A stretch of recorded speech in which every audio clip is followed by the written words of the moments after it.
LaisDCC decoders are some of the cheapest in the market, and some doubt whether with that price comes a drop in quality. And I'm going to just go through and I'm going to show you how they work and how good they are. Got 3 trains fitted with LaisDCC decoders. The 8-pin version, the one with all the extra wires between the plate and the decoder actual bit.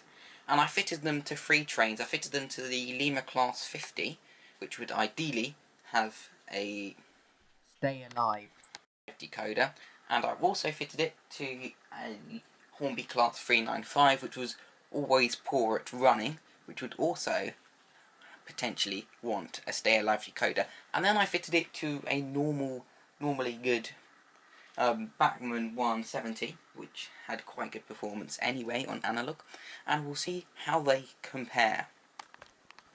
So first up is the Lima Class 50. This one has a broken clock, so this will be a real test for the decoder.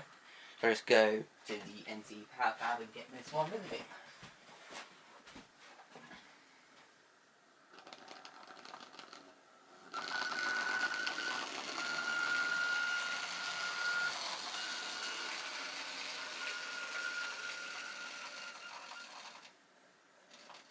And then I'll get it back in camera.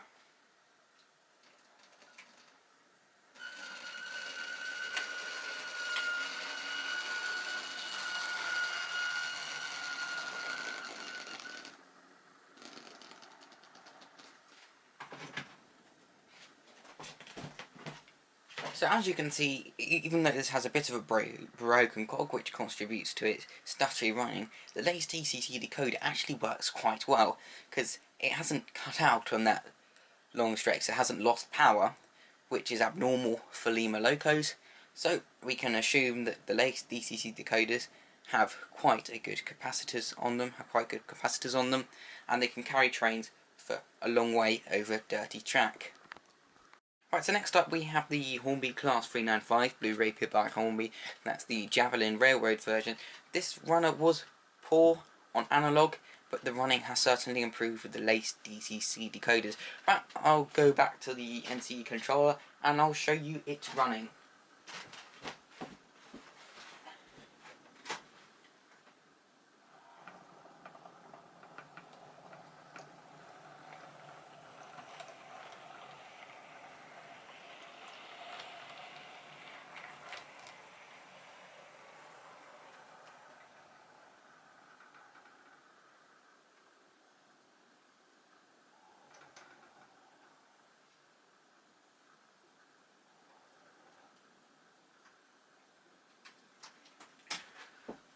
Oh, and unfortunately the train has...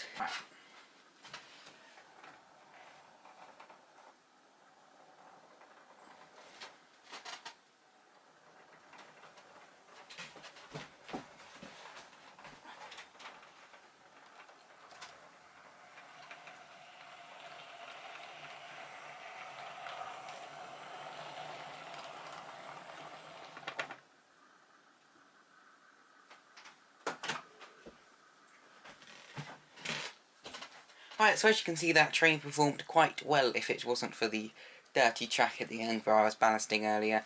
I'll put that stutter down to the ballast rather than the decoder, and it's also down to the dirty wheels on this train, so I haven't cleaned the wheels for a while. But with that smooth running, that is really good for a bargain DCC decoder. Last but not least, we have the Bachmann 170 or 171.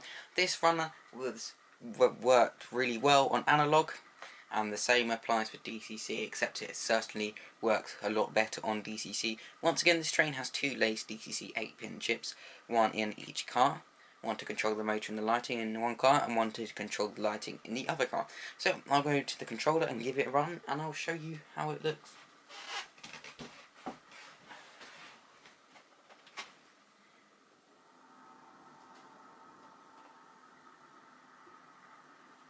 So as you can see, we can get great slow speed performance out of this.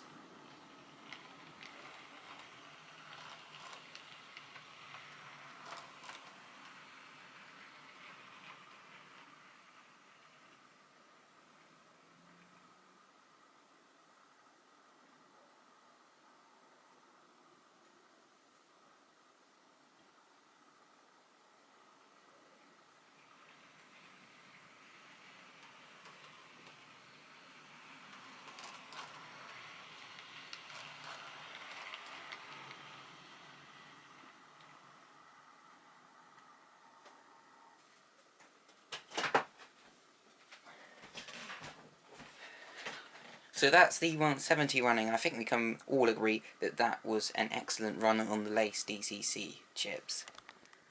Compare the LaisDCC chips to other chips, I'd say these chips probably work the best out of all the other chips that I have on the layout. I've got chips which are £20, which are £30. I don't have any ones more expensive than that, but these ones are certainly the best, and at the moment they cost under £10, so it's advisable to go for these unless you have a controller that is incompatible with them, because I'm aware that some controllers may not be compatible with some types, etc.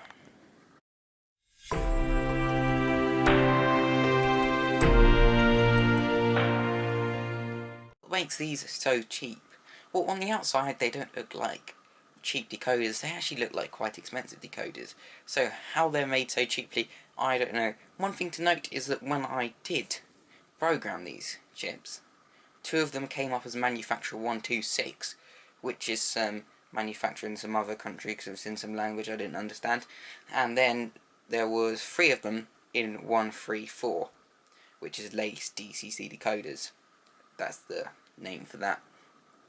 So how they're done, I don't know. I don't know what that was for, why three of them have a different manufacturer than two of them.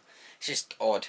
But anyway, these decoders work, they work well, and they're probably some of the best on the market, if they are not the best.